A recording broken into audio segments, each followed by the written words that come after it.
मतलब GOC isomerase reaction mechanism, और फिर सब टॉपिक्स बहुत सारे हैं, लेकिन ये 3 मेन टॉपिक हैं। अगर ये आ जाते हैं ना, तो 11th वाले बच्चों को बता रहा हूँ मैं, तो नेक्स्ट ईयर तो बहुत मजा आएगा तुम्हें ऑर्गेनिक करने में, क्वेश्चन सॉल्व करने में इसके। लेकिन इस साल जब तक जीओसी खत्म नहीं होता, अगर तुम पूरा मन में बोल सकते हो पूरा मन में बोलना है, नहीं तो 5 लेक्चर का कंसेप्ट फॉलो करना कि 5 लेक्चर बोलने हैं, फिर छठा आएगा तो पहला स्किप करना है और नेक्स्ट 5 बोलने हैं। इस टाइप से भी करोगे तो भी काम चल जाएगा।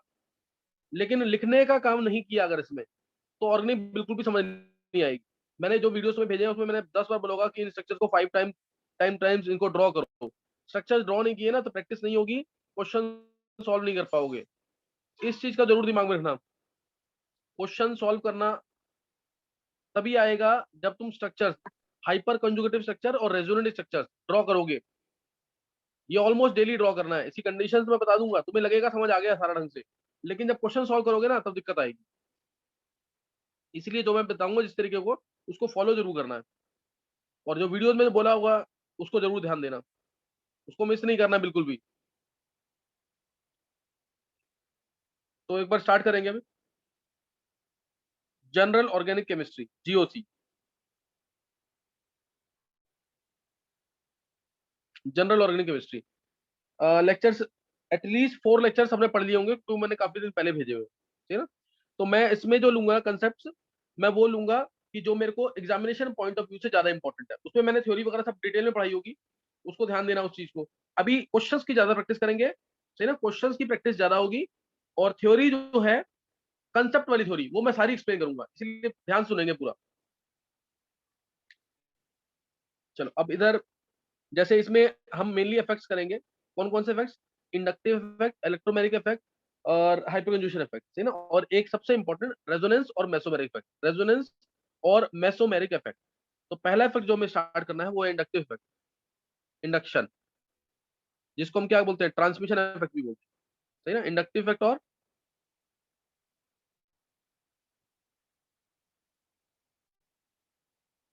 ट्रांसमिशन इफेक्ट, ये सबने पढ़ा होगा, सबने पढ़ रखा होगा। इंडक्टिव इफेक्ट और ट्रांसमिशन इफेक्ट, जो चार्ज है वो ट्रांसमिट होगा।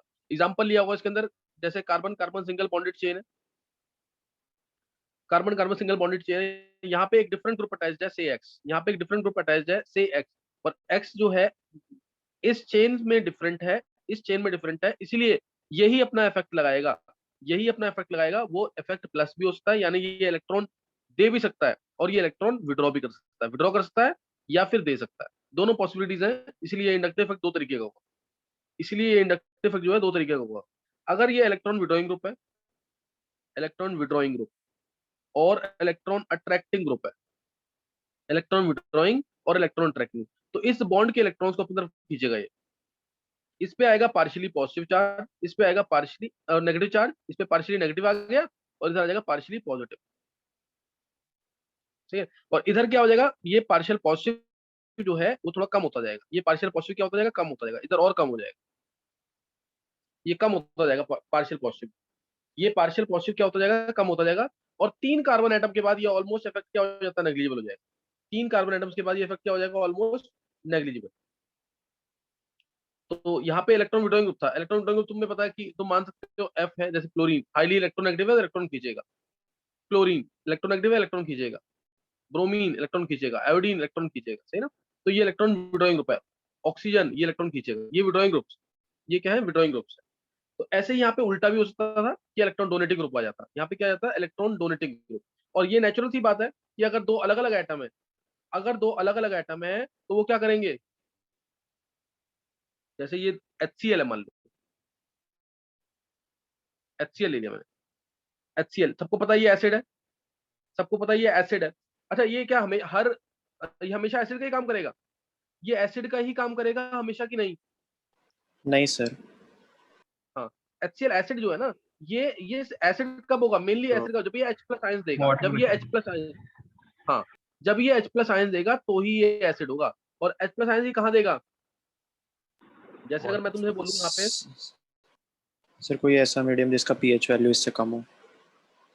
हाँ, या मैं तुम्हें एग्जांपल लूँ इसके अंदर, मैंने तुम्हें दिया HCl को लिया एक बार से वाटर के अंदर यानी पोलर सॉल्वेंट में, एक बार HCl को लिया से नॉन पोलर सॉल्वेंट में से CH2 के अंदर, या CCl4 में, CH2 या CCl4 इसमें लिया।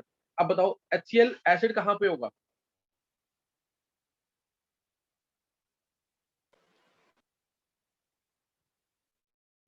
ये दो केस लिए मैंने, HCl को लिया पोलर सॉल्वेंट में, एक बार HCl को लिया नॉन पोलर सॉल्वेंट में, तो ये कहाँ पे एसिड की तरफ बिहेव करेगा?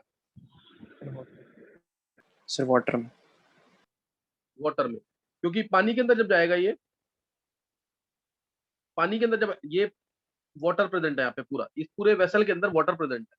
पानी के अंदर जब HCl जाएगा तो H प्लस H है और Cl है, H है Cl है। सबको पता है वाटर पोलर है, वाटर का पोलर पार्ट जो है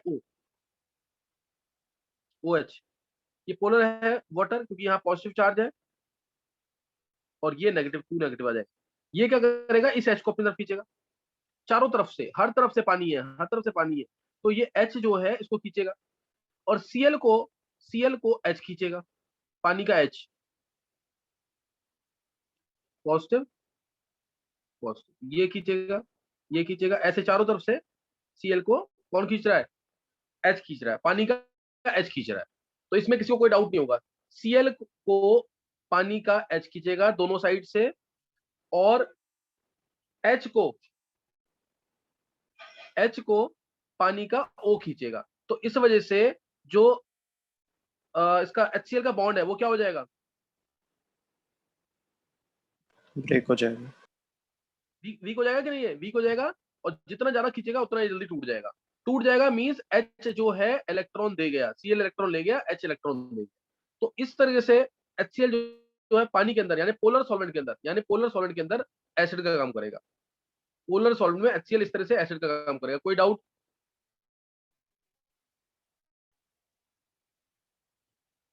किसी को कोई डाउट इसमें? हर पोलर 11th वाले सॉल्वेंट मैं बता रहा हूँ, HCl जो है एसिड का काम कर रहा है पानी के अंदर, ये समझ आ गया सबको कि नहीं? HCl का H पानी का O खींच रहा है चारों तरफ से, क्योंकि वाटर तो हर जगह प्रेजेंट होगा, वाटर हर जगह प्रेजेंट होगा, और HCl का Cl पानी का H खींच रहा है चारों तरफ से, क्योंकि H पॉजिटिव है Cl नेगेटिव है। इससे HCl का बॉन्ड वीक हो जाएगा और वो टूट जाएगा। इस तरह से टूटेगा ये। HCl जो है H प्लस को पानी को घेर के रखेगा, Cl माइनस को पानी का H घेर के रखेगा। तो इस तरह से H प्लस दे देगा, और ये बिहेव कर रहा है किसकी तरह? एसिड की तरह। H प्लस आयंस मिल गए ना, so it is behaving like an acid. HCl in water aqua solution में ये एसिड का काम कर रहा है। कोई डाउट किसी को इसमें? सर सारे पोलर सॉल्वेंट्स में करेगा? हाँ, सारे पोलर सॉल्वेंट, जितना पोलर होगा उतनी जल्दी बॉन्ड को ब्रेक करेगा। कोई और रिएक्शन नहीं होगी तो समझ आ गया कि नहीं है? यस। अब ऐसे ही अगर HCl, मैंने तुम्हें बताया HCl अगर पोलर सॉल्वेंट, इसे बोलते हैं, ये जो क्लीवेज हुआ ना पानी के अंदर, इसको कौन सा क्लीवेज बोलेंगे? हेटेरो की होमो? हेटेरोलिटिक क्लीवेज बोलोगे, होमोलिटिक? ये लाइन समझ लेना, आगे भी बताऊंगा मैं। ये हेटेरोलिटिक क्लीवेज है कि होमोलिटिक है? Sir hetero. Hetero means different, यानी एक ही एटम इलेक्ट्रॉन ले जा रहा है। पूरे एरो से शो करते हैं इसको, हेटेरोलिटिक को, पूरे एरो से एक ही एटम इलेक्ट्रॉन ले जा रहा है। यहाँ पे इलेक्ट्रॉन दिए H ने तो H पे आया पॉजिटिव, Cl ने इलेक्ट्रॉन लिए तो आया नेगेटिव, Cl इलेक्ट्रॉन लिए तो आया नेगेटिव। अच्छा, Cl के पास अब कितने इलेक्ट्रॉन आ गए? Cl के पास कितने इलेक्ट्रॉन आ गए? 2 आ गए ना इलेक्ट्रॉन। नेगेटिव एक ही लगाएंगे, क्यों? क्योंकि एक इलेक्ट्रॉन तो Cl का ही था ना। तो H पे प्लस Cl पे नेगेटिव, H पे प्लस Cl पे नेगेटिव। कोई डाउट तो नहीं है इसमें? हेटेरोलिटिक क्लीवेज कब होगा? पोलर सॉल्वेंट में, नॉन पोलर सॉल्वेंट में? पोलर। पोलर में। और इसमें आयंस मिलेंगे, रेडिकल मिलेंगे?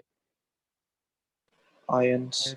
हाँ, इसमें मिलेंगे आयंस, है ना, इसमें मिलेंगे आयंस, इसमें आयंस मिलेंगे। हेटेरोलिटिक क्लीवेज होगा पोलर सॉल्वेंट में, और इसमें हमें मिलेंगे आयंस। इसमें हमें क्या मिलेंगे? आयंस मिलेंगे। नेक्स्ट, अब अगर HCl को मैं डाल दूं, ध्यान देना, अब HCl को मैं डाल दूं CH2 के अंदर या CCl4 के अंदर,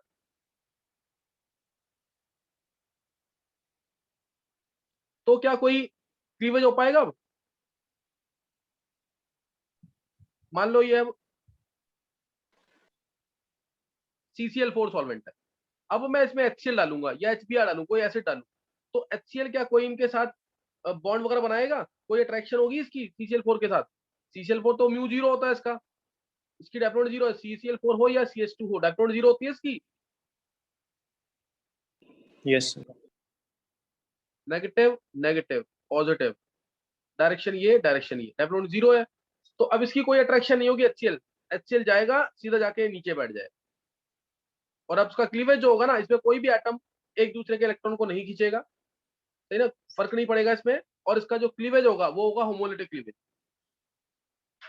यानी HCl का जो क्लीवेज होगा होमोलिटिक होगा। होमोलिटिक क्लीवेज में इलेक्ट्रॉन क्या होंगे, इक्वली डिस्ट्रीब्यूट होंगे। होमोलिटिक क्लीवेज में इलेक्ट्रॉन इक्वली डिस्ट्रीब्यूट होंगे, ऐसे एक इलेक्ट्रॉन ये ले गया हाफ पे शेयर हो, और एक इलेक्ट्रॉन ये ले गया, इसे बोलते हैं होमोलिटिक क्लीवेज। और H पे आएगा रेडिकल, दूसरे Cl पे भी आएगा रेडिकल। तो ये बात ध्यान रख लेना, क्या पता मैं बहुत जगह इनको यूज करूं मैं, इसलिए मैंने तुम्हें बता दिया। This is called as homolytic cleavage and takes place in non polar solvent और गैसियस सॉल्वेंट। गैसियस फेज में या नॉन पोलर फेज में होमोलिटिक क्लीवेज होगा, गैसियस फेज में या नॉन पोलर सॉल्वेंट में होमोलिटिक क्लीवेज होगा। होमोलिटिक क्लीवेज बॉन्ड एनर्जी होती है ना हमारी, ध्यान देना, बॉन्ड एनर्जी जो होती है वो भी हमेशा होमोलिटिक क्लीवेज होता है। जैसे मैंने कहा कोई भी बॉन्ड टूट रहा है, जैसे HH बॉन्ड टूट रहा है, H2 का बॉन्ड टूटा, तो H प्लस H मिलता है ना, वो होमोलिटिक क्लीवेज होता है, क्योंकि इसमें हम बोलते हैं ना minimum amount of energy required, minimum amount of energy homolytic cleavage में चाहिए होती है। फिर उसके बाद बनते हैं आयंस वगैरह, उसके बाद तुम आयन एनर्जी वगैरह दोगे तब जाके वो आयनाइज होगा, अगर डिफरेंट एटम्स है तो। ये ना, ये बॉन्ड एनर्जी का मतलब होता है minimum energy required to break one mole of bonds, वो बॉन्ड एनर्जी होती है। अगर ये H प्लस और H माइनस में टूट रहा है ना, तो वो मिनिमम एनर्जी नहीं होगी। क्यों? क्योंकि H से H प्लस बनाने के लिए भी एनर्जी देनी पड़ेगी, H से H माइनस बनाने के लिए भी एनर्जी देनी पड़ेगी। That is not the minimum energy and that is not called as bond energy. फिर इसमें यहाँ पे क्या इन्वॉल्व होगी, आयोनाइजेशन एनर्जी। यहाँ क्या इन्वॉल्व होगी, इलेक्ट्रॉन एफिनिटी। आ रहा है समझ के नहीं? Yes sir. नहीं क्लियर हुआ ये ध्यान रखना चीज का। जो होमोलिटिक क्लीवेज होता है उसमें मिनिमम एनर्जी देनी पड़ती है, मिनिमम एनर्जी देनी मुझे पड़ती है। नहीं हेटेरोलिटिक समझ। क्लीवेज में मैक्सिमम एनर्जी ज्यादा है, सर ये खाली उसमें ज्यादा डिसोसिएशन एनर्जी एनर्जी होगी ना, फिर जो पहले होता था। हाँ डिफ्यूजन, बिल्कुल डिफ्यूजन एनर्जी। सर मुझे ये ये H क्लियर प्लस और H प्लस H माइनस वाला डिफरेंस समझ नहीं आ रहा। कौन बोल रहा है? सर अनीश। अनीश देख, H2 टूटा, H2 का बॉन्ड तोड़ा अगर मैंने, एक इलेक्ट्रॉन ये ले गया, एक इलेक्ट्रॉन ये ले गया, H रेडिकल बन गया, H रेडिकल बन गया, ये होती है बॉन्ड एनर्जी। ये क्या है, बॉन्ड एनर्जी। अब H से तेरे को बनाना है H प्लस बनाना है, तो इसमें से इलेक्ट्रॉन को बाहर निकालना है ना, यस सर। तो आयन एनर्जी देनी पड़ेगी कि नहीं? Yes sir. आयन एनर्जी देगा तो एक्स्ट्रा एनर्जी दी ना तूने। जैसे मान ले यहाँ से तूने एनर्जी देती थी 400 किलो जूल दे दी एनर्जी, अब यहाँ पे तू इसमें से इलेक्ट्रॉन बाहर निकाल रहा है तो 300 इधर दे रहा है, और H से H माइनस बना, कुछ यहाँ रिलीज हो जाएगी, इलेक्ट्रॉन एफिनिटी है ना, कुछ रिलीज हो जाएगी, तो नेट तो एनर्जी क्या होगी फिर, देनी पड़ेगी ना। सर इक्वल नहीं होगा एनर्जी देना और एनर्जी लेना, जो 300 नहीं हमें नहीं दी नहीं, है एनर्जी उतनी रिलीज नहीं ना ना, होगी। ये मैं, जिसने पीरियोडिक प्रॉपर्टीज पढ़ा होगा मेरे पास, उसको पता होगा ion energy is greater than electron affinity for neutral atoms, हमेशा देने वाली एनर्जी ज्यादा होगी और Yes, लेने sir. वाले जो रिलीज होती है वो कम होगी। ध्यान है कि नहीं? ये तो नेट एनर्जी ज्यादा होगी हेटेरोलिटिक क्लीवेज के अंदर। हेटेरोलिटिक क्लीवेज में एनर्जी ज्यादा हमें देनी पड़ती है इन जनरल, सही है? सर समझ आ कोई रहा है। डाउट? सर ये तो होमोलिटिक। कोई डाउट? अब तुम्हें सिंपल ध्यान रखना है, होमोलिटिक क्लीवेज में रेडिकल्स मिलेंगे, और HCl का ही मैं अगर हेटेरोलिटिक क्लीवेज कर दूं तो आयंस मिलेंगे। HCl का ही मैं हेटेरोलिटिक क्लीवेज कर दूं तो आयंस मिलेंगे। होमोलिटिक क्लीवेज में क्या मिलेगा, रेडिकल्स। और होमोलिटिक क्लीवेज कब होगा, जब सॉल्वेंट नॉन पोलर होगा या गैसियस फेज होगा। हेटेरोलिटिक क्लीवेज कब होगा, जब पोलर सॉल्वेंट होगा। अभी समझ आ गया इतना कि नहीं? Yes, sir. अभी मैं यहाँ पे बता रहा था तो मैं इंडक्टिव इफेक्ट, एक बार दोबारा सुन लेंगे इसको। एसिड बेस तो हम यूज करेंगे ही करेंगे। देखो इधर, अगर मैं तुम्हें कहूँ होमोलिटिक क्लीवेज और हेटेरोलिटिक क्लीवेज, होमोलिटिक और हेटेरोलिटिक क्लीवेज, वो मैंने तुम्हें बता दिया। होमोलिटिक में रेडिकल्स मिलेंगे और नॉन पोलर सॉल्वेंट में होगा या गैसियस फेज में होगा। हेटेरोलिटिक क्लीवेज हमारा पोलर सॉल्वेंट में होगा। अभी मैंने तुम्हें बताया कि carbon carbon single bonded chain है, यहाँ पे हमें लास्ट में एक ड्राइंग ग्रुप लगा रखा है, वो इलेक्ट्रॉन की तरफ खींचेगा, यहाँ पॉजिटिव, यहाँ पे पॉजिटिव कम हो जाएगा, यहाँ पॉजिटिव और कम हो जाएगा, जितना ज्यादा दूर ये डिफरेंट ग्रुप हो जाएगा। इधर पॉजिटिव ज्यादा, इधर +10 है तो इधर +6, इधर +4, फिर आगे खत्म। आगे क्या हो जाएगा, खत्म हो जाएगा। ये मैंने तुम्हें पीछे बता दिया है। तो इसलिए ये ग्रुप अभी इलेक्ट्रॉन विड्रॉइंग था, ये ग्रुप इलेक्ट्रॉन विड्रॉइंग या इलेक्ट्रॉन अट्रैक्टिंग था। यहाँ पे ये ग्रुप इलेक्ट्रॉन डोनेटिंग भी हो सकता था। तो इसलिए ये इफेक्ट दो तरीके का है। प्लस आई इफेक्ट जो है इंडक्टिव इफेक्ट, इंडक्टिव इफेक्ट दो तरीके, इंडक्टिव इफेक्ट पढ़ रहे हैं, ये दो तरीके का है। एक है प्लस आई, प्लस मतलब ऑर्गेनिक के अंदर हमेशा इलेक्ट्रॉन देना होता है। देना मतलब प्लस है, इलेक्ट्रॉन देता तो प्लस चार्ज ही आता है, प्लस याद रख लेना। और माइनस आई जब इलेक्ट्रॉन विड्रॉइंग होगा, प्लस आई में इलेक्ट्रॉन डोनेटिंग ग्रुप होगा, या इलेक्ट्रॉन रिलीजिंग ग्रुप होगा, या इलेक्ट्रॉन रिपेलिंग ग्रुप होगा। ये सब बता रखा है ना इसमें, इलेक्ट्रॉन विड्रॉइंग या इलेक्ट्रॉन अट्रैक्टिंग। ये सबने पढ़ा हुआ कि नहीं? Yes sir. हाँ, ये सबने पढ़ा होना चाहिए। अब माइनस आई इफेक्ट का बहुत सिंपल ऑर्डर जो है, बहुत सिंपल ऑर्डर वो ये है, NO2 सबसे ज्यादा विड्रॉइंग है, फिर CN है, फिर CHO है, फिर COOH है, फिर FCl Br I। ये भी मैंने बताया होगा, आयोडीन, और एक शायद OH भी लिया हो, ये बता रखा है। और NO2 से पहले दिखाया होगा। हाँ, NO2 से पहले क्या क्या है कनिष्क बोल। Sir NF3 NR3 NH3 CF3 फिर NO2 फिर CN फिर CaOH, उसके बाद ये वाले तो बिल्कुल बिल्कुल। पहले हमारा NF3 है सबसे विड्रॉइंग, F आ गया ना हाईली विड्रॉइंग, NR3 भी आएगा फिर। तो ये भी विड्रॉइंग है, इसको भी नहीं करना है तुम्हें, बहुत सिंपल वाला ऑर्डर याद रखना है। पहले NO2, NO2 क्यों आया पहले, NO2 क्यों आया, एक रफ आइडिया। N विड्रॉइंग है ही, N विड्रॉइंग है ही, इस पे इसके साथ दो आइटम अटैच है जो उसको इलेक्ट्रॉन विड्रॉ करने में हेल्प कर रहे हैं, और कोऑर्डिनेट बॉन्ड की वजह से N पे पॉजिटिव चार्ज आ जाएगा, O पे नेगेटिव। तो इसलिए प्लस चार्ज आने की वजह से ये दूसरे से इलेक्ट्रॉन हमेशा खींचेगा। प्लस चार्ज आने की वजह से यहाँ पे कोई भी आइटम अटैच होगा उससे ये इलेक्ट्रॉन खींचेगा, इसलिए हाईली विड्रॉइंग याद रखना, भूलना नहीं। CN में कार्बन कौन सा हाइब्रिडाइज्ड है, sp hybridised, sp hybridised carbon भी इलेक्ट्रॉन खींचेगा। CHO carbon sp2, COH carbon sp2 है। CHO क्यों ज्यादा विड्रॉइंग है, COH क्यों कम है, किसी को पता है ये? सर क्योंकि CHO में रेजोनेंस नहीं होती, COOH में रेजोनेंस हो जाती है। CHO में सर एल्डिहाइड फंक्शनल ग्रुप में रेजोनेंस नहीं होती, पर कार्बोक्सिलिक फंक्शनल ग्रुप में हो जाती हाँ, है। किसने बोला ये, किसने बोला है? सर उज्ज्वल गुप्ता। बहुत अच्छे उज्ज्वल। देखो इस तरह 10th में है ये उज्ज्वल, इसने जब पढ़ लिए लेक्चर तो बाकी बच्चों को भी आना चाहिए जरूर, नहीं तो गड़बड़ रहेगी। Janvi, yes sir. Janvi late क्यों ज्वाइन करते हो? सर ट्यूशन से इसलिए। जानवी मैंने बोला ना इसको अब थोड़ा सा एडजस्ट करो इस चीज को, नहीं तो फिर दिक्कत रहेगी। तो 15 मिनट लेट हो गया तो गड़बड़ हो जाएगी ना फिर इसको। Okay sir. देखो सर, ये मैंने तो बता दिया, NO2 CN CHO, ये मैंने बता दिया माइनस आई इफेक्ट ऑर्डर, सही ना, माइनस आई इफेक्ट ऑर्डर है ये मैंने बता दिया। अब CHO और COH में अभी उज्ज्वल गुप्ता ने आंसर दिया है, परफेक्ट आंसर बिल्कुल, क्योंकि COH में O इलेक्ट्रॉन खींचेगा। अगर O इलेक्ट्रॉन खींचेगा तो O पे आया नेगेटिव चार्ज और C पे आया पॉजिटिव चार्ज, O पे नेगेटिव आ गया, C पे पॉजिटिव, ये ऐसे है।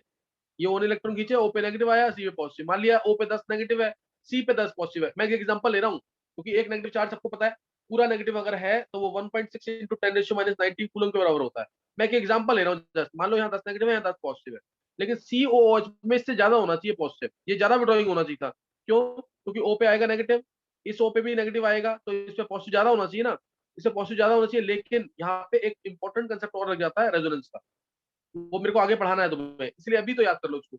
O ने इलेक्ट्रॉन खींचे और इस O ने इलेक्ट्रॉन अपने रेजोनेंस इफेक्ट से दे दिएगा, तो इसका पॉजिटिव क्या हो जाएगा, खत्म हो जाएगा, इसलिए इसकी विड्रॉइंग पावर कम हो जाती है। इसकी विड्रॉइंग पावर क्या हो जाएगी, कम हो जाएगी। और उसके बाद तुम्हें पता ही है FCl Br और I, ये तीनों तो क्या है, ऑन द बेसिस ऑफ, चारों क्या है, on the basis of electronegativity. OH क्यों कम हो गया, OH O तो ज्यादा इलेक्ट्रोनेगेटिव होता है, O तो Cl से भी ज्यादा इलेक्ट्रोनेगेटिव है, फिर ये कम क्यों हो गया, Cl Br I से कम। कौन बोल रहा है? सर उज्ज्वल उज्ज्वल के अलावा सर हाइड्रोजन के इलेक्ट्रॉन लेता हूँ हाँ, ये किसने बोला है? कनिष्क। हाँ कनिष्क। देखो इधर क्या है, H पे पॉजिटिव आया और O पे नेगेटिव आया, O पे नेगेटिव आ गया, सही। H पे पॉजिटिव, O पे नेगेटिव, तो इस वजह से इसका जो विड्रॉइंग पावर है, नेगेटिव आने की वजह से विड्रॉइंग पावर क्या हो जाएगी, कम हो जाएगी। तो ये चीज ध्यान, देखो ये लेक्चर्स भेजने का बस यही फायदा है, लेकिन लेक्चर्स में भी अगर तुम खुद ट्राई करोगे तो ज्यादा अच्छा रहेगा। लेक्चर्स में भी अगर तुम खुद ट्राई करोगे पहले से तो ज्यादा अच्छा रहेगा।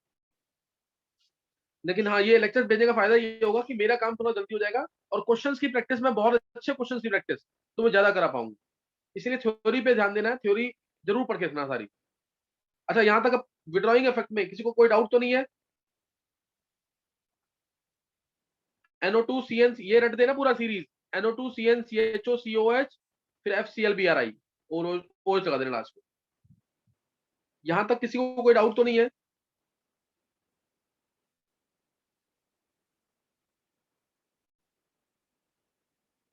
चलो अब एक अरेंज करेंगे order of plus I effect में। प्लस आई इफेक्ट किसका होता है? प्लस आई इफेक्ट किसका होगा? एल्काइल ग्रुप का। प्लस आई इफेक्ट किसका होगा? एल्काइल ग्रुप का। ऑर्गेनिक के अंदर बात कर रहा हूं मैं। प्लस आई इफेक्ट किसका होगा? Alkyl group. अदरवाइज अगर मैं तुमसे पूछूं, ध्यान देना इधर, CH3 SiS3 which is more donating, which is more donating, CH3 या SiS3? CH3OH में ये मिथाइल ग्रुप ज्यादा डोनेटिंग है कि सिलाइल ग्रुप ज्यादा डोनेटिंग है? विच इज मोर डोनेटिंग? कोई भी ग्रुप ले लो आगे इसके, मैंने भी एग्जांपल ले लिया OH को। विच is more donating, which should be more donating?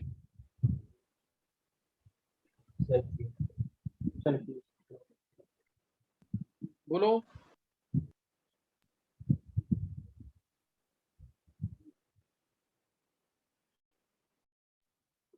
Silyl.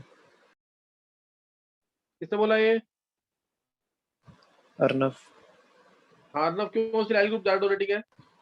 Sir इसके अंदर फिर हमको दूसरे फैक्टर्स भी कंसीडर करने पड़ेंगे ना, जैसे एसआई का साइज बड़ा हो गया, उसके बाद और भी चीजें हो हाँ जाएंगी। बहुत अच्छे अर्नब, अर्नब बहुत अच्छे।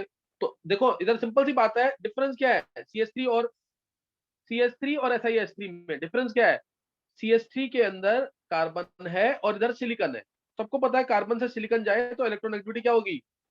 कम हो जाएगी। साइज छोटा, इलेक्ट्रोनेगेटिविटी ज्यादा। तो जब इलेक्ट्रोनेगेटिविटी सिलिकॉन की कम है तो डोनेट भी तो ज्यादा करेगा फिर ये डोनेट कम करेगा। इसका एक एरो दिखा रहा हूँ डोनेट करने वाला, इसके 2 एरो दिखा रहा हूँ, डोनेट ज्यादा करेगा। आया समझ के नहीं? आया समझ के नहीं ये? अच्छा, एक अभी मैंने टॉपिक पढ़ाया नहीं है, उसको छोड़ करके क्वेश्चन, जैसे अभी मैंने रिएक्टिव तुम्हें बता दिया H2O और मैंने मान लो तुमने पूछा H2O और ethanol, which is more acidic, सबने पढ़ा होगा ये, H2O और sir ethanol, H2O। Which is H2O। Reason? Sir इसके पीके की वैल्यू ज्यादा होती है, वो कम होती है। अर्नब अगर कंसेप्ट बताएगा तो बहुत अच्छी बात है। एसिड मतलब जो H+ सर दे दे। H2O के अंदर हमारे जैसे 2 हाइड्रोजन है, पोलर सॉल्वेंट अगर कोई है, जैसे कि HCl डाल दिया तो उसके साथ उसके Cl के साथ H हो जाएंगे, H आराम से रिलीज हो जाएगा तो अच्छा एसिड बन जाएगा C2H5OH के कंपैरिजन में। चलो देखो इधर ध्यान देना, एसिड वो होता है जो, बोलो। सर H2O में कोई मतलब वो OH माइनस और H प्लस में डिसोसिएट हो जाएगा, पर C2H5 में C2H5 ही O को इलेक्ट्रॉन्स देगा, तो फिर वो मतलब H से O की इलेक्ट्रॉन्स लेने की टेंडेंसी कम हो जाएगी। देखो तुम लोग आंसर बोल नहीं पा रहे हो। देखो इधर एसिड वो होता है जो H+ आयंस दे दे। H+ आयंस जो देगा वो एसिड है। इधर O इलेक्ट्रॉन खींच रहा है, बॉन्ड वीक हो जाएगा, H+ आयंस दे देगा। इधर भी O इलेक्ट्रॉन खींच रहा है, बॉन्ड वीक हो जाना चाहिए।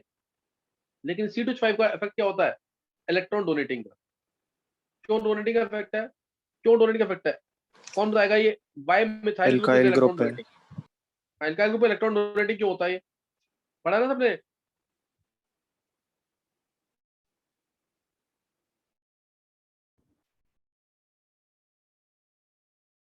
एक तो रीजन ये पॉजिटिव है, ये positive, carbon is more electronegative, electron की तरफ खींचेगा, 3 नेगेटिव आ गया, एक्सेस में नेगेटिव चार्ज आ जाएगा पार्शियल वाला, तो इसीलिए दूसरे को डोनेट करेगा। एक तो ये रीजन है। दूसरा, इसके अंदर कार्बन कौन सा हाइब्रिडाइज्ड है? sp3।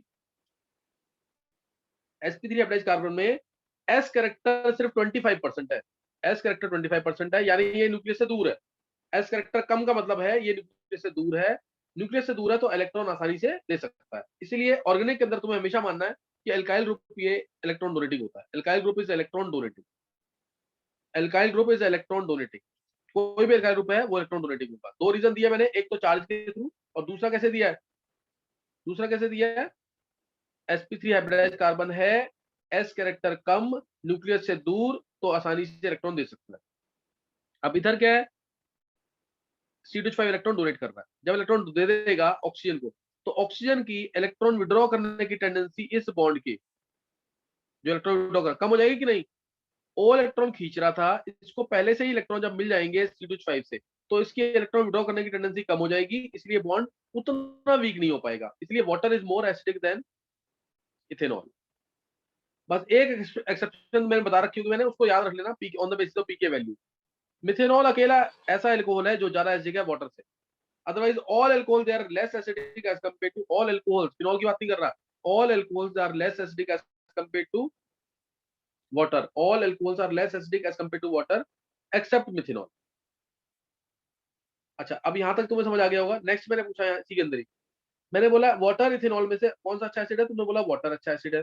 क्यों वाटर अच्छा एसिड है? एक वर्ड में अगर आंसर बोले, मैंने तुम्हें समझा दिया है, लेकिन अगर एक वर्ड में हम आंसर बोले तो हम बोलेंगे C2H5 का electron donating plus I effect. ये लाइन भूलनी नहीं है पूरे ऑर्गेनिक के अंदर, कि एल्काइल ग्रुप आएगा तो उसका प्लस आई इफेक्ट होगा, और प्लस आई इफेक्ट कभी भी आएगा तो एसजी कैरेक्टर कम होगा, अनटिल अनलेस दूसरे फैक्टर ना लग रहे, कोई और फैक्टर डोमिनेटिंग ना हो। प्लस आई इफेक्ट कभी भी आएगा तो एसजी कैरेक्टर कम होगा। क्यों कम होगा वो मैंने तुम्हें इसके अंदर बता दिया। इसमें इथाइल ग्रुप ने ओ को इलेक्ट्रॉन डोनेट कर दिया है, तो इसलिए प्लस आई इफेक्ट क्या हो गया? डोमिनेट हो गया। प्लस आई इफेक्ट की वजह से इसका एसजी कैरेक्टर कम हो गया, प्लस आई इफेक्ट की वजह से इसका एसजी कैरेक्टर कम हो गया। कोई डाउट? जैसे मैं माइनस आई इफेक्ट का एग्जांपल ले लेता हूं, माइनस आई इफेक्ट का। मान लो CH3OH है और एक है से CH2Cl OH। अब इसमें देखो, इसमें O इलेक्ट्रॉन विड्रॉ कर रहा है, बिल्कुल सही है। यहाँ पे Cl भी इलेक्ट्रॉन विड्रॉ करने में कुछ हेल्प करेगा कि नहीं? तो बॉन्ड क्या हो जाएगा? ज्यादा वीक हो जाएगा, वीक हो जाएगा तो H+ दे देगा। इसमें क्या, ये इलेक्ट्रॉन विड्रॉ कर रहा है, ये कुछ डोनेट कर देगा, समझिए कि नहीं है? क्योंकि डोनेटिंग ग्रुप है। या फिर कोई और ले लो डोनेटिंग C2H5, मिथेनॉल में तो ज्यादा होता है एसिड कैरेक्टर, समझिए कि नहीं है? तो माइनस आई इफेक्ट आएगा, अगर माइनस आई इफेक्ट आ गया क्लोरीन का, electron withdrawing minus I effect आएगा तो एसिड कैरेक्टर बढ़ जाएगा। माइनस आई इफेक्ट क्या है? एक तरह से directly proportional to acid character, inversely proportional to basic character. Basic character बढ़ेगा ना, उसके उल्टा है, प्लस इफेक्ट आएगा directly proportional to basic character, inversely proportional to acid character. समझ गए कि नहीं है? ये एक एग्जांपल लिया मैंने वाटर और इथेनॉल की, समझाई भी होगी मैंने लेक्चर्स में। ये समझ आ गई कि नहीं?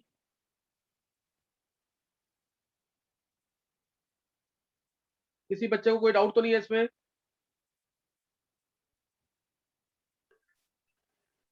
नो सर, नहीं।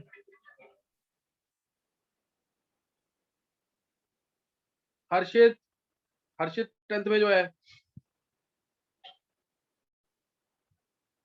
यस सर, आ गया। हर्षित में बस थोड़े दिन की बात हो रहा है, मतलब ये मान के लो महीने की। फिर तुम लोग 10th का ना कुछ अगर अभी अटेंड कर लोगे ना, तो तुम्हें एटलीस्ट डेप्थ थोड़ी सी पता लग जाएगी ऑर्गेनिक की। तो ट्राई करना लेक्चर रिपीट कर लेना, ताकि नेक्स्ट ईयर जब पता हो कि ऑर्गेनिक कितनी इंपॉर्टेंट है, ये पता रहेगा तुम्हें पहले से। Aarush, yes sir. ये क्लियर हो गया यहाँ तक? Yes sir. और कौन है 10th में? नवीन, नवीन को आ गया होगा समझ, उज्जवल को भी आ गया होगा। चलो, बाकी किसी को कोई डाउट नहीं होना चाहिए, मैंने लेक्चर्स पहले से भेजे हुए हैं, तो ऐसी दिक्कत आनी नहीं चाहिए। दिव्यांशु नहीं आया इसमें? दिव्यांशु, आरुष सर है वो क्लास में। अच्छा है, सही। चलो ये प्लस इफेक्ट बता दिया। अब तुम में से कोई भी 10th वाले बच्चे भी, 11th में भी और 12th में भी, CH3OH और SiS3OH में CH3 डोनेटिंग है, SiS3 भी डोनेटिंग है, ज्यादा डोनेटिंग है SiS3। तुम बताओ इन दोनों में से कौन सा अच्छा एसिड है, देखते हैं कौन सोच पाता है।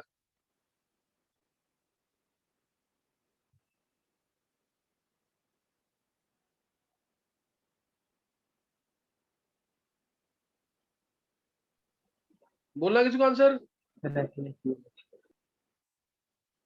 कनिष्क सर ऐसा ही SiS3OH क्यों, ये तो डोनेटिंग ग्रुप है इसमें तो।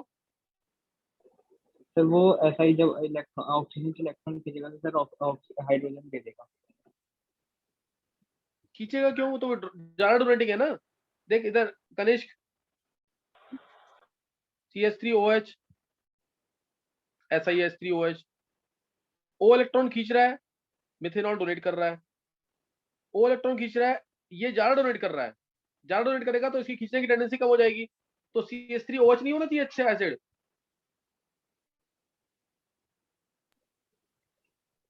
सर पर इसमें बैक बॉन्डिंग होती है। हाँ अब तेरा आंसर सही है बिल्कुल। ये बोला था ना एक लाइन में आंसर, जिसने बैक बॉन्डिंग ढंग से, ये मैंने बैक बॉन्डिंग में कराया भी है क्वेश्चन, जिसने बैक बॉन्डिंग में क्वेश्चन पढ़ा हुआ है उसको कोई दिक्कत नहीं आएगी। देखो SiS3OH है, दो तरीके एक्सप्लेन करने के। ये SiS3 ऐसे है, ध्यान रखना, H जो है सिलिकॉन से जुड़ा हुआ है, ध्यान देंगे। SiHH और ये OH, O के लोन पेयर गए सिलिकॉन के वेकेंट डी ऑर्बिटल, तो इससे आ गया O पे नेगेटिव चार्ज, O पे पॉजिटिव चार्ज, H नेगेटिव। कोई डाउट तो नहीं है इसमें। हाँ सर।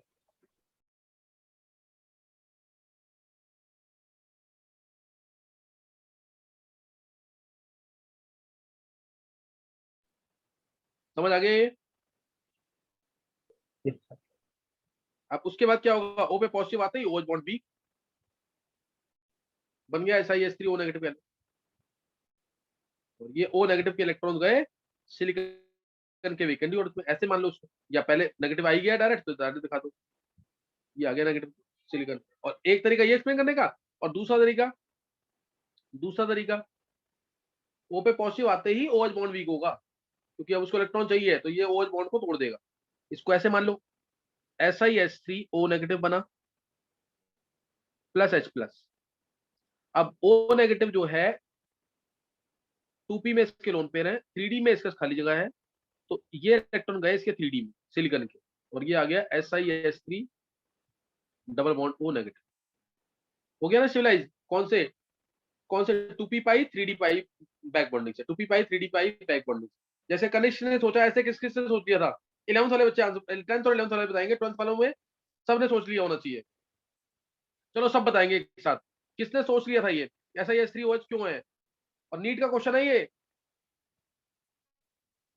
मुकुल, वंशिका, विधि, श्रुतिका, सम्यक, प्रियांशी, ऋतिका, वेदांत, निवृत्ति, विधि, हाँ सबने सोच लिया लगभग। देखो बैक बॉन्डिंग का फायदा मिलेगा यहाँ पे।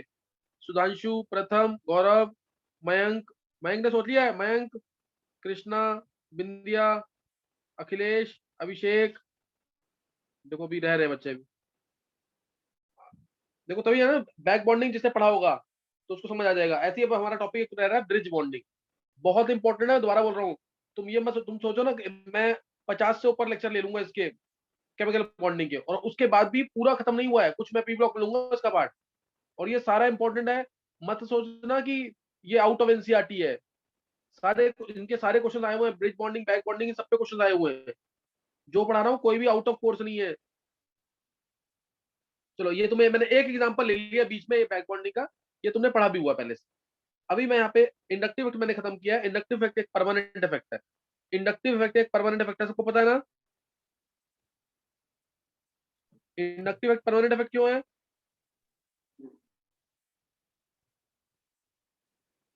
इंडक्टिव इफेक्ट परमानेंट इफेक्ट क्यों है? क्योंकि इंडक्टिव इफेक्ट में चार्ज तो आएगा ही आएगा, जैसे CH3Cl है, नेचुरल सी बात है, Cl पे नेगेटिव चार्ज आएगा, CH3 पे पॉजिटिव चार्ज आएगा, चार्ज तो आएगा ही आएगा ना, इसलिए इंडक्टिव इफेक्ट क्या है, परमानेंट इफेक्ट। चार्ज तो आएगा ही आएगा, अगर दो अलग अलग एटम है तो एक पे नेगेटिव दूसरे पे पॉजिटिव, चार्ज तो आना ही है ना, तो चार्जेस पहले से आ रहे हैं तो इंडक्शन तो हो ही रहा है, चार्ज ट्रांसमिट तो हो ही रहा है, तो इसलिए ये परमानेंट इफेक्ट है। दो अलग एटम है तो नेचुरल सी बात है चार्ज इंड्यूस होगा, therefore it is permanent effect. इसकी वजह से पोलैरिटी आ गई, तो इससे ज्यादातर केसेस में boiling point, melting point, surface tension, viscosity, solubility, ये सारी प्रॉपर्टीज इंक्रीज करेंगी, ये सारी प्रॉपर्टीज क्या करेंगी, इंक्रीज करेंगी इंडक्टिव इफेक्ट, क्योंकि एक परमानेंट इफेक्ट है। कोई डाउट यहां था किसी को?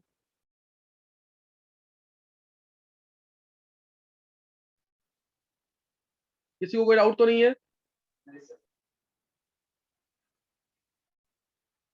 अब नेक्स्ट हम यहाँ से मेन हमें करना है रेजोनेंस इफेक्ट, लेकिन उससे पहले मैं एक लाइन में तुम्हें बताऊंगा सिर्फ इलेक्ट्रोमैग्नेटिक इफेक्ट, सही ना, इलेक्ट्रोमैग्नेटिक इफेक्ट प्लस ई और माइनस ई एक बार रीजॉइन कर लेंगे।